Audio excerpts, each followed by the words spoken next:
रहस्यमय कैलाश पर्वत एक अनसुलझी कहानी। कभी सोचा है कि दुनिया में ऐसी जगह भी है जहां समय अपनी रफ्तार भूल जाता है, जहां चढ़ाई करने वाले रातों रात बूढ़े हो जाते हैं और जहां छिपे हुए पिरामिड, खोखली गुफाएं और सोए हुए प्राचीन जीवों की अफवाहें हवा में तैरती रहती हैं।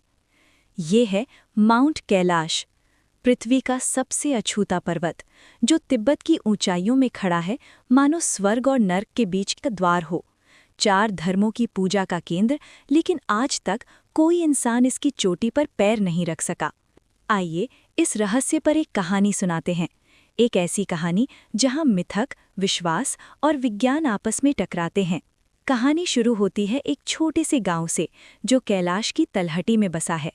उस गांव का नाम था मानसरोवर। वहां रहता था एक युवा वैज्ञानिक, डॉक्टर भैरव, जो दिल्ली से आया था।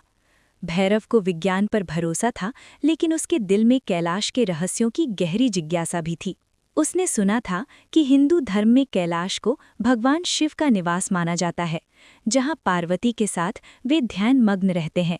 बौद्ध धर्म में इसे कांग्रीम पोचे कहा जाता है, जहां बुद्ध की आत्मा बसती है। जैन धर्म के लिए ये अष्टापद पर्वत है, जहां पहले तीर्थंकर ऋषभदेव ने मोक्ष प्राप्त किया। और बौद्ध धर्म में ये 9 मंजिला स्वस्तिक पर्वत है, जहां से सृष्टि की शुरुआत हुई थी। 4 धर्म और एक ही पर्वत। क्यों?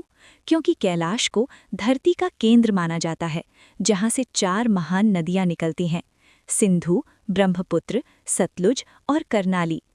ये नदियां पूरे एशिया को जीवन देती हैं और कैलाश को पवित्रता। भैरव ने सोचा, ये सब अंधविश्वास है। मैं वहां चढ़ूंगा और साबित करूंगा कि ये सिर्फ एक साधारण पर्वत है। उसने एक वैज्ञानिक अभियान तैयार किया, कैमरे, जीपीएस, आधुनिक उपकरण, सब कुछ। लेकिन स्थानीय लोग उसे बार बार चेतावनी देते थे, बाबू, कैलाश पर कोई नहीं चढ़ता। जो चढ़ने की कोशिश करता है वो लौटता नहीं, और अगर लौटता भी है तो कभी पहले जैसा नहीं रहता। भैरव बस हंसता रहा और निकल पड़ा। रास्ते में उसे एक बूढ़े लामा मिले। उन्होंने कहा, कैलाश समय का खेल है। वहां अगर तुम एक रात बिताओगे तो बाहर 10 साल बीत चुके होंगे। अभियान शुरू हुआ। पहला दिन बिल्कुल सामान्य था, ठंडी हवा, शांत वातावरण और अद्भुत दृश्य। लेकिन जैसे जैसे ऊंचाई बढ़ती गई, चीजें बदलने लगीं। भैरव का एक साथी रात को सोया और सुबह उठा तो उसके बाल पूरी तरह सफ़ेद हो चुके थे। वो कांपते हुए बोला, मुझे लगा मैं सपना देख रहा हूँ, लेकिन मेरी घड़ी रुक चुकी थी और बाहर समय बहुत तेजी से बीत चुका था। भैरव ने इसे ऊंचाई का असर माना, लेकिन उसके दिल में डर बैठ चुका था। आगे बढ़ने पर उन्हें एक विशाल, खोखली गुफा दिखी। अंदर से गहरी गूंजती आवाजें आ रही थीं, मानो कोई प्राचीन जीव सांस ले रहा हो। तभी लामा की बात याद आई। कैलाश में सोए हुए देवता हैं, और अगर वे जाग गए तो दुनिया बदल जाएगी। फिर आया वो मोड़ जहां हर अभियान रुक जाता है। 1930 में ह्यूग रटलेज की टीम रुक गई थी। 1998 में स्पेनिश टीम पीछे हट गई थी, और 2001 में चीनी सरकार ने चढ़ाई की अनुमति दी थी, लेकिन स्थानीय विरोध के कारण उसे रद्द करना पड़ा था। क्यों? क्योंकि कैलाश को छूना पाप माना जाता है। भैरव की टीम भी रुक गई, लेकिन भैरव अकेला आगे बढ़ता रहा। जैसे ही वो चोटी के करीब पहुंचा, उसने कुछ देखा जिसने उसकी आत्मा तक को हिला दिया। बर्फ के नीचे छिपे हुए पिरामिड जैसे आकार।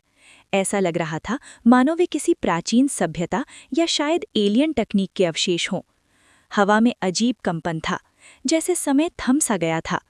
भैरव ने कैमरा निकाला, लेकिन तभी एक तेज और चमकदार रोशनी फूटी और वो बेहोश हो गया। जब उसकी आंख खुली तो वो नीचे गांव में था। उसकी टीम ने कहा, तुम 3 दिन से गायब थे। लेकिन भैरव के मन में मानो सालों बीत चुके थे। उसके चेहरे पर झुर्रियां थीं और आंखों में एक अनजानी चमक। वो समझ चुका था कैलाश का असली रहस्य।